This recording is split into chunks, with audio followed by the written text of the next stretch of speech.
네, 안녕하세요. 플랫텀의 조상래입니다.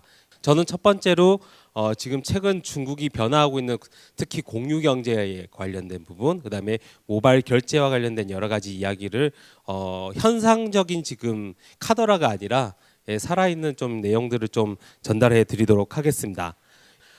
지금 모바일로 변화하고 있는 중국에 대해서 좀 더 설명을 드릴까 하는데요. 지금 QR 코드를 가지고 중국에서는 상당히 많은 것들을 쓰고 있습니다.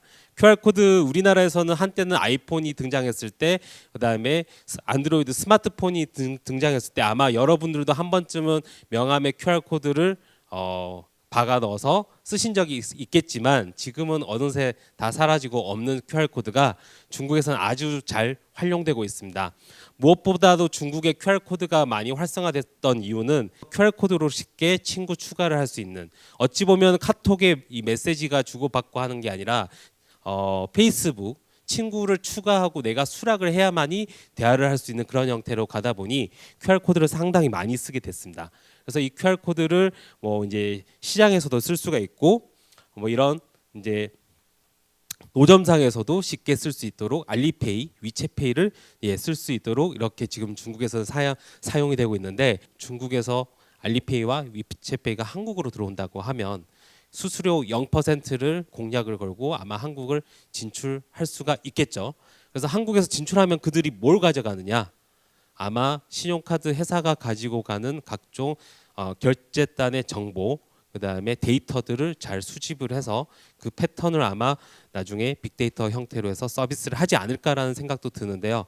뭐 이제 택시라든지 영화라든지 여행 관련된 이제 비행기표 예약이라든지 모든 것들을 별도의 앱에서 다 다운을 받아서 우리가 서비스를 실행을 한다라고 하면은 지금 중국의 위챗과 알리페이 안에서 모든 것들을 한 번에 다 실행을 할 수가 있다라는 점이 아주 특이한 점인데, 지금 이게 알리바바와 텐센트가 할 수 있었던 가장 큰 원동력이 뭐냐면 그만큼 많은 회사에다가 직접적인 투자를 했다라는 거죠. 투자를 하거나 M&A를 통해서 그들의 진영을 지금 만들고 있습니다. 그래서 소위 말해서 요즘은 신삼국지 전쟁이라고 할 정도로 위초고, 예전에 삼국지 전쟁에서 위초고가 있었다고 하면 지금은 바이두, 알리바바, 텐센트가 있다라고 보시면 될 것 같고요. 우리가 늦다 혹은 뭐 여러 가지 편견을 가지고 있는데, 특히 IT 분야만큼은 중국이 많이 앞서 나가고 있다고 저는 생각을 하고 있고요.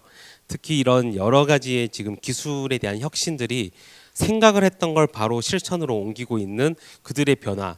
지금은 모든 사람들이 다 쓸 정도로 뭐 결제를 하고 친구한테 주거나 뭔가를 더치페이라든지 혹은 택시를 탔을 때도 잔돈 내주기가 괜찮으면은 QR 코드로 그냥 바로 결제를 한다든지, 이게 지금 생활화로 이미 다 보편화가 되어 있는 상황입니다. 지금 중국은 바야흐로 정말 공유의 시대라고 할 수 있습니다. 공유 경제의 시대라고 할 수 있는데, 뭐 택시 같은 경우에도 그냥 일반 택시가 아니라 뭐 방송을 하긴 하지만 소위 중국에서는 나랏이라고 하는 불법 헤이처가 상당히 많았었습니다. 예전에 빨간불을 이렇게 들어오는 그런 형태가 지금은 다 이 띠디 안에 들어가서 합법화가 되어 있는 정식적인 서비스가 되죠. 우버 같은 서비스라고 쉽게 보면 이해를 하시면 될 것 같은데, 여기에 띠디 출신 안에는 공유 차량 서비스, 우리가 생각하고 있는 모든 것들이 다 들어가 있습니다. 또 하나는 이런 이제 모바이크와 오포라는 서비스가 지금 대표적인데요. 지난주에도 오포가 8천억 가까이 투자를 받았습니다. 그다음에 모바이크도 투자를 엄청 받았죠. 오포와 다른 서비스와 다르게 모바이크는 직접 자전거를 직접 생산을 하고 있습니다. 그리고 최근에는 폭스콘의 전략적 투자를 받으면서 조금 더 이제 기술에 대한 부분들을 이제 접목을 시켜서 협업을 하고 있는 상태인데요. 재밌는 양상이 있는데, 예전에 이 띠디 출신 같은 경우에도 알리바바가 콰이디다처라는 회사를 투자를 했었고, 그다음에 띠디다처라고 해서 그때는 텐센트가 투자를 했었습니다. 그리고 나서 우버 차이나가 뒤늦게 들어올 때는 바이두가 투자를 했었는데, 뭐 소위 말해서 이게 이제 삼국지 전쟁이 일어난 거죠. 재밌는 건 이 자전거 시장이 예전에는 보통 미국에서 트렌드가 들어와서 전 세계로 나가고 중국으로도 들어왔지만, 지금 이 중국의 이 모바이크와 모바이크 같은 그다음에 오포라든지 서비스가 지금 해외로 나가고 있는 것 같습니다. 뭐 미국이라든지 그다음에 영국의 맨체스터라든지 이런 서비스로 지금 전 세계로 지금 뭐 160개국으로 앞으로 연말까지 들어가겠다고 하고 있고요. 최근에는 국내에도 지금 들어온 것 같습니다. 이 두 회사가 들어온 건 아니고 싱가포르에 있는 오바이크라는 회사가 지금 들어와서 똑같은 서비스를 지금 운영을 하고 있는데요. 자전거 시장이 중국에서는 아주 폭발적으로 성장을 하게 됐고, 작년 제가 심천의 션전 같은 경우에도 작년 제가 10월까지는 못 보다가 10월 마지막 주 되니까 쫙 풀리더라고요. 그리고 작년에 이제 뭐 일선 도시라고 할 수 있는 베이징이라든지 상하이라든지 이런 쪽에서도 상당히 많이 보급이 되면서 지금은 아주 보편화가 되어 있는 서비스입니다. 여러 가지 이제 사항도 있겠지만 특히 사회주의의 기본적인 이제 중국의 이제 물론 공산주의로 지금 이제 나라가 운영되고 있지만 그 근간에는 공유라는 이 사회주의의 근간이 많이 배어 있으면서 자연스럽게 이런 공유에 대한 부분이 중국 사람들한테는 체감적으로 좀 더 와닿지 않았느냐. 우리 같은 경우는 보통 공공재라든지 공용 물품을 좀 험하게 쓰거나 반납을 해도 잘 안 되는 경우가 상당히 많은데 중국도 물론 그런 부분이 일부는 있습니다. 예를 들어서 QR 코드를 손상을 시켜요. 손상을 시켜서 내 것처럼 타고 다니는 경우도 물론 발생합니다. 그다음에 여러 가지 이제 단편적인 이제 부정적인 이슈도 많이 생기지만 전체적으로 봤을 때는 이 공유 서비스가 상당히 잘 되고 있는 상황이라는 거죠.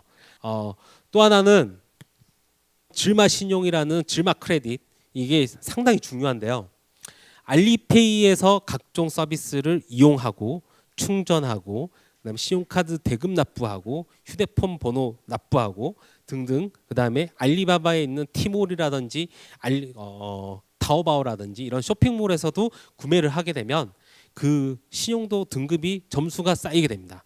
쌓이게 되고 그다음에 내 주변의 지인들, 그러니까 소셜 네트워크의 주변의 친구, 내 친구가 예를 들어서 1등급 친구다.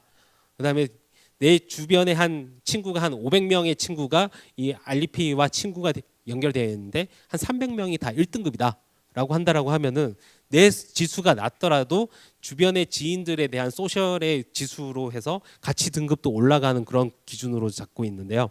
이 질마 신용이라는 부분이 바로 가장 중요한 지금 모바일 결제에서 계속 모이고 있는 데이터들이 여기에 쌓이고 있습니다.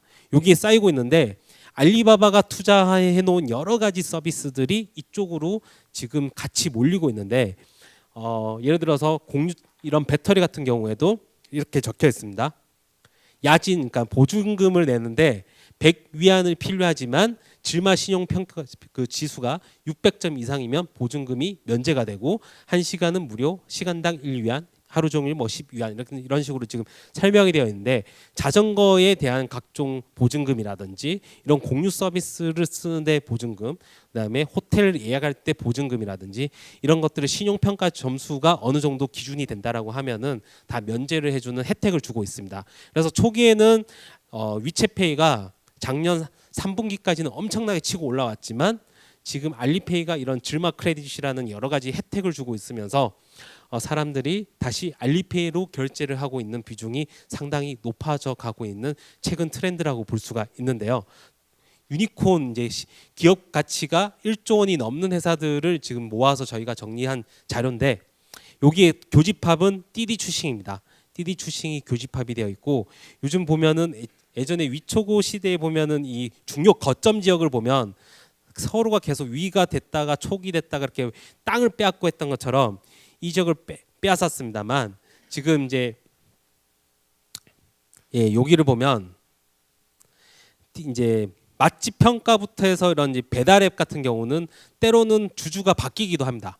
그다음에 띠디 슈싱, 우버 이런 식으로 합병되고 뭐 이제 동영상 쪽에서 서로가 합병을 하고 서로가 이제 군영을 좀 끓이고 있는데 언론모나 메이투안 같은 경우는 원래는 사실 텐센트와 알리바바가 서로 주거니 받거니 하면서 대주주, 일대주주가 바뀌는 뭐 그런 현상도 지금 발생하고 있는데요. 각종 이런 투자들의 모든 것들이 생태계와 관련된 여러 가지 직접적으로 서비스하고 있는 것도 있고 혹은 스타트업을 인수하는 것도 많이 생기는데 이제 우리나라는 보통 한 회사가 국내를 보통 카카오가 먹겠다, 네이버가 먹겠다고 하면은 시장이 작기 때문에 하나 그냥 서울 정치권에서 그냥 어느 정도 재패를 하면 전국 재패가 가능하지만 중국 워낙 이 지역이 넓기 때문에 화동 지역, 화서 지역, 뭐 화북, 화동, 화남 이 지역을 다 섭렵을 하기 위해서는 큰 금액의 제대로 된 금액으로 이 회사들을 인수합병을 하질 않으면 중국 내에서 1등 하기가 어렵습니다. 그래서 이런 것들을 제 가격에 두면서 투자를 하게 되고